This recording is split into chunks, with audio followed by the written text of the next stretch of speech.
Bonsoir à tous, c'est un plaisir de vous retrouver. C'est la dernière de l'année en direct, le 178e numéro d'Y'a plus qu'à. Et le 179e, ça sera la semaine prochaine, un numéro exceptionnel. Y'a plus qu'à fait son show au Saulnières avec des artistes incroyables. Je commence comme ça parce que je veux que vous soyez là la semaine prochaine à 19h sur LMTV. On vous a préparé un truc de ouf. Bon, ce soir, c'est très bien aussi, évidemment. On va parler de Miss Prestige puisque nous avons la nouvelle tenante du titre, Camille Lambert, qui sera avec nous ce soir pour les Pays de la Loire. En tout cas, bien évidemment, LMTV oblige. On va parler création avec deux invités qui donc étaient en rapport avec cette élection, Victoria Création et Michael Langlais qui créent des bijoux et des accessoires de mode pour hommes. Il m'expliquera tout à l'heure que, en fait, comment ça s'appelle ça? Le nœud papillon, voilà, c'est formidable, il est à côté de moi, le nœud papillon c'est vachement bien, moi j'arrive pas à les mettre, il va m'expliquer, je suis sûr dans un instant comment faire pour les mettre. Kefaz est avec nous, on aura un live tout à l'heure, il vient de sortir aujourd'hui, hein, c'est tout frais, un nouveau clip, on l'aura en live tout à l'heure, il n'y a plus qu'à prendre du bon temps et ça commence maintenant.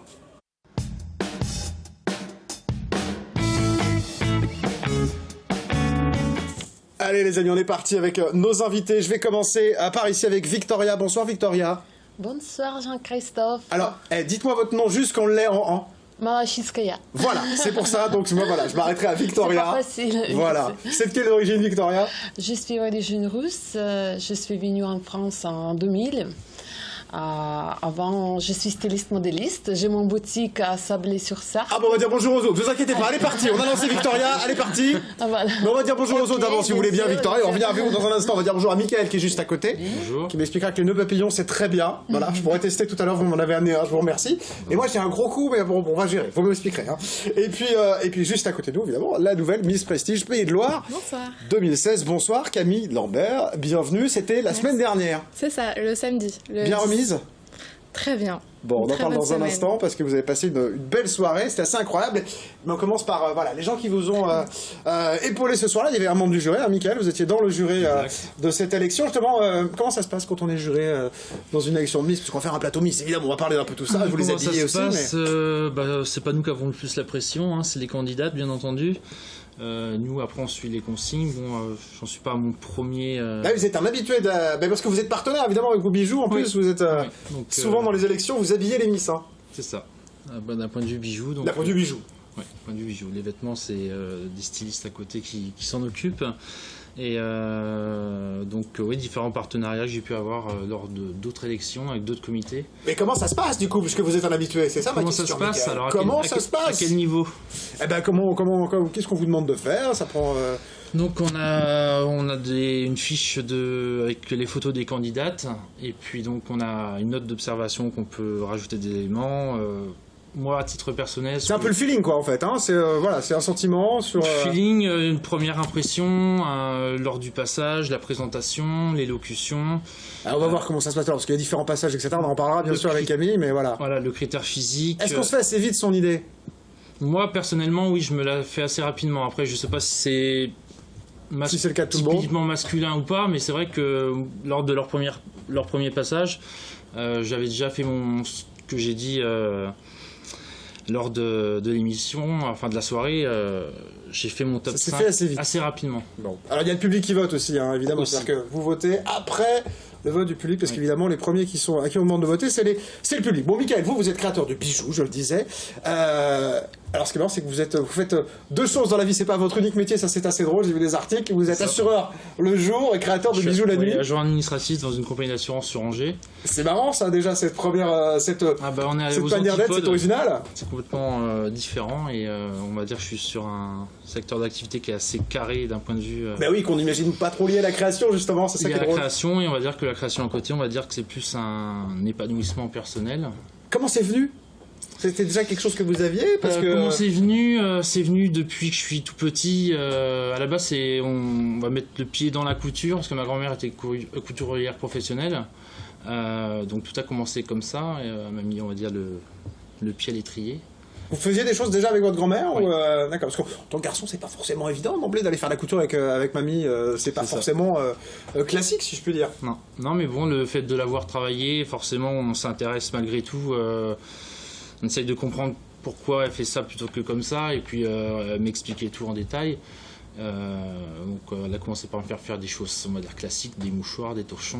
Et ça vous sert encore aujourd'hui alors, ce que vous avez appris? Bien sûr. C'est sympa ça c'est une belle histoire de famille. Bon, des bijoux, quoi comme bijoux? Parce que les bijoux c'est extrêmement vaste quand même. Quand on dit on a fait des bijoux, on a tout, on n'a rien dit en fait. Alors bijoux fantasy, j'essaye de faire sur différentes saisons. Je fais des bijoux été, bijoux pour période d'hiver. Quand on dit vous faites, c'est vous qui faites, réellement, concrètement. Je fais et je vends. Voilà, c'est réellement vous qui concevez. Oui, j'ai toute ma marchandise en détail et après je laisse se faire mon imagination. Bon, alors on voit qu'il y a des beaux vêtements là. C'est vrai qu'un bijou, vous faites aussi des parures, donc pour les mistes on le disait. Oui. Ça finit, voilà, une tenue, ça vient en cerise sur le gâteau une fois qu'on a cerise sur le gâteau. Et puis moi j'ai sollicité justement Frédéric Patureau donc au sein du comité justement pour tenter cette année. Qui est le délégué des Pays de la Loire pour l'élection Miss Prestige, de faire en sorte que les candidates puissent faire au moins un passage. Arrêtez de me taper avec vos pieds là, parce que mon ingé son il va rouspéter. S'il vous plaît, Michael. Un passage donc avec mes créations, et puis comme ça permettait au public justement de voir les créations que je faisais. Bon, qu'est-ce qui vous inspire quand vous créez vos bijoux? D'où vient l'inspiration? Plein de choses. La télé. Ça peut être dans une émission où je vois quelque chose qui me plaît bien, je me suis dit on va essayer de faire un peu dans le même style mais de façon différente. Et puis, de catalogue de mode, il y a plein de choses qui m'inspirent, les grands couturiers.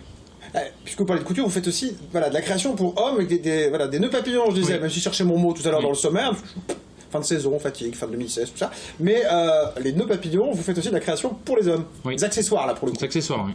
Donc nœuds papillons, donc j'utilise différentes matières, le jean, du satin, du simili-cuir. C'est revenu drôlement à la mode, le nœud papillon. C'est ça. C'était complètement ragardos, c'est redevenu... C'est pour ça que je me suis lancé sur ce filon. Qu'est-ce qui a ramené le nœud papillon? Il y a quelqu'un qui a remis un nœud papillon un jour et ça s'est reparti, une star, un truc? Stromae. C'est Stromae qui a remis le nœud papillon, c'est lui qui a dû... Qui a relancé, on va dire, le nœud papillon au goût du jour, donc je me suis dit, il y a quelque chose à faire. Et puis, il a lancé Bermuda coloré aussi, non? Aussi. Remet-moi peut-être. Après là, on est sur des couleurs de tissu un peu plus bariolées. Donc après, les goûts et les couleurs de chacun. Alors pour l'homme, vous faites autre chose que il y a d'autres accessoires que vous fabriquez pour l'homme? Bijoux pour homme. Bijoux pour homme. Bracelet en cuir avec attache métallique à côté. Ouais. D'accord. Oui, ça c'est c'est la mode, voilà, le bracelet cuir, voilà, exactement. C'est que ce que vous portez. Ouais. Exactement. Les hommes sont de plus en plus sensibles à ça ou pas? Parce que là on parle des Miss, évidemment, il y a des filles, des jeunes filles. Il y a aussi des concours de Mister, d'ailleurs. Alors justement, les modèles, j'ai participé à l'élection aussi des modèles élégance, qui est un autre comité, mais là pour dédié aux hommes. Et ils ont eu l'occasion de pouvoir porter, il n'y a pas plus tard que ça, il y a 15 jours, lors d'un défilé qui était organisé à côté d'Angers par une esthéticienne en fait qui fêtait les 2 ans de sa société, qui avait invité toutes les personnes avec qui elle a travaillé durant 2 ans, dont nous deux. Donc moi, tous les garçons ont défilé avec mes nœuds papillons. Impeccable. Faudra que j'essaye un jour. Vous reviendrez, j'essaierai de mettre dans l'émission un nœud papillon LM Création, mais c'est un problème de coup quand même. J'ai du mal à fermer les chemises, je suis désolé. Allez, merci Michael. Restez avec nous parce qu'on continue de parler de mode, évidemment, avec Victoria. Une petite virgule et on y va.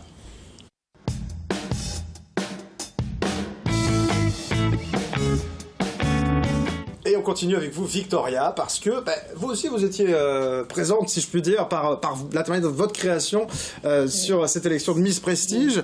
Vous avez habillé, en l'occurrence, Noémie. J'ai mangé son nom de famille, à Noémie. Quelqu'un là? Noémie Savario. Merci, voilà. Noémie Savario. Désolé, Noémie, je suis désolé. Aussi. Elle est charmante et très gentille, d'ailleurs, Noémie, qui était votre prédécessrice, celle d'avant. Voilà, celle juste avant. Juste avant. Et du coup, vous l'aviez habillée. On va mettre quelques images d'ailleurs en illustration, puisqu'on a des images de la soirée. Alors, vous êtes créatrice, vous le disiez tout à l'heure, parce que vous étiez parti du côté de Sablé, c'est ça? Et vous avez créé votre boutique de création carrément. On découvre la robe de Noémie en même temps que nous parlons. C'est une autre robe que j'ai créée pour défiler de mode. En fait, j'ai ma boutique à Sablé-sur-Sarthe. J'ai fait tous les types de créations. C'est création sur mesure.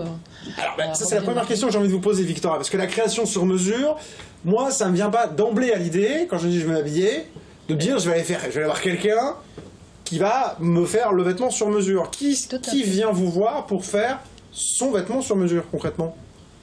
tout le monde. C'est pas. Non, parce que moi, je viens pas. Alors, donnez-moi des exemples. On vient faire quoi comme vêtements chez vous? Un vêtement particulier ou Oui, tous les jours? oui, je fais un particulier. C'est toujours la pièce unique. On parle avec client, quelqu'un qui voulait être unique, vraiment. Parce qu'on voit des belles robes, là. Alors, est-ce que justement, est-ce que vous faites que des créations de robes, voilà, ou des choses robes de plus soirée, basiques pour robes tous de les jours? cocktail. Oui, c'est les tailleurs femmes. Les tailleurs femmes, parce que les femmes, elles sont pas toujours les standards, les tailles standards. Hein. Par exemple, autour de poitrine 42 et autour de hanche 40. Pour ça, elles voulaient... Alors ça, c'est une bonne raison pour éventuellement venir vous voir. C'est-à-dire que sur mesure, ça permet de s'adapter à sa morphologie, à ce qu'on est. Par rapport à moi, je propose les modèles, on choisit ensemble. J'écoute... je propose les styles, soit déjà les dames qui peuvent me dire moi j'ai style classique, moi j'ai style moderne, voilà, je propose le modèle en fonction de son style déjà qu'il a choisi. Voilà. Sinon, je peux proposer, je fais les croquis, on a choisi le modèle, je fais les croquis, j'ai créé les vêtements des A au Z à partir de croquis après les patrons.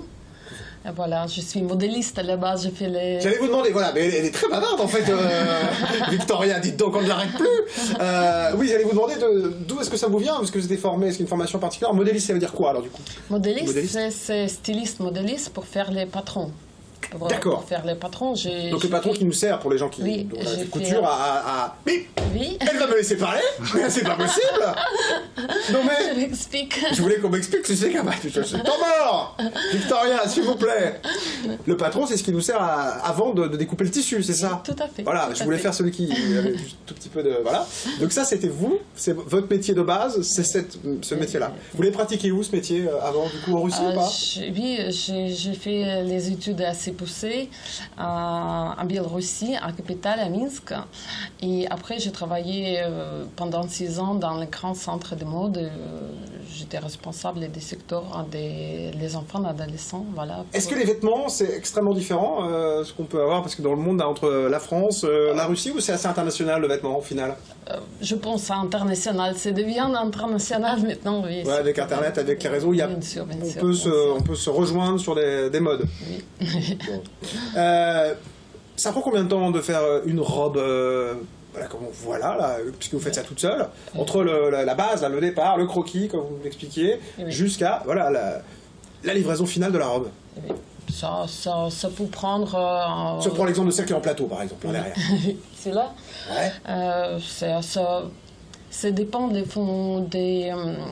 gens. Si quelqu'un qui peut venir rapidement en essayage... Alors on va dire, voilà, si votre modèle peut venir, ça met combien de temps pour vous, pour votre travail à vous? Oui, entre une semaine et c'est plus facile. La robe plus facile. Celui-là, c'est plus que 12 semaines. C'est juste si je travaille dessus, voilà, plus que 12 semaines. Et est-ce que ça coûte cher? Parce que du coup, on peut se dire que si on fait ça sur mesure, ça va nous coûter cher. C'est dépend. C'est dépend des robes. Mais j'ai fait création sur mesure à partir de 300 €. À partir de 300 €, c'est pas énormément cher, hein, voilà, pour pièces uniques qui tombent parfaitement bien sur les clients. Alors justement, on a vu des très belles robes, vous habillez les Miss. Ça c'est sympa, j'imagine aussi d'avoir ce genre de... Parce que vous pouvez pouvoir faire des choses plus extraordinaires, plus extravagantes quand on fait, quand on habille une Miss que dans la vie de tous les jours, parce qu'il faut quand même les porter ces robes-là. Hein. Là vous êtes venu en standard d'ailleurs, Camille, on en parlait dans la loge, là vous n'êtes pas venu avec la robe de Miss, parce que bon, sur une scène ça va, mais c'est vrai qu'on ne peut pas les mettre tous les jours. Alors pour la crête... Elle était belle. Elle était très belle, ça y est, pas de souci, mais c'est moins pratique en effet pour se déplacer. Mais vous, ça, en tant que styliste, ça doit être sympa du coup de pouvoir faire des robes un peu hors normes, si je puis dire, qu'on ne porterait pas tous les jours. Oui, je peux proposer plus belle robe que vous souhaitez faire quelque chose vraiment unique, vraiment extravagante, extraordinaire. Voilà. Bon, on va faire une petite pause publicitaire, voilà.